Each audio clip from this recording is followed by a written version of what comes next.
aad u jeedid dadka waa soo wada iideen badda ay soo wada iideen dadka waa dareemi kartaa farxadda ka muuqato dadka waa maalin aad oo loo wada iiday oo dadka ay wada sameeyeen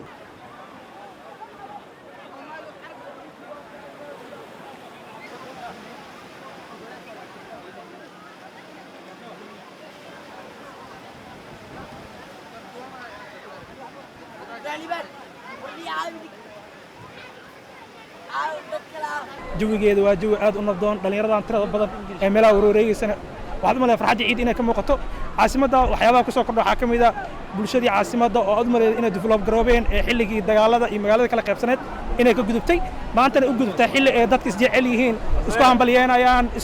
isku dhex jiraan caasimadda waxyaabaha kale oo ku arkayso waxaa ka mid ah nabadda caasimadda oo aad u sii ballaaratay oo meel walba gaartay ilaahan ku xamdinaynaa waxaan kaloo ku xamdinaynaa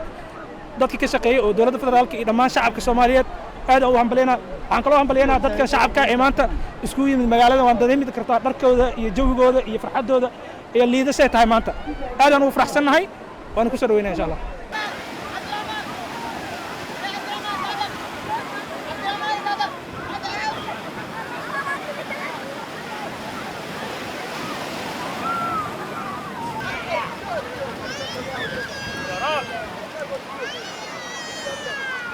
We are so happy today's Eid.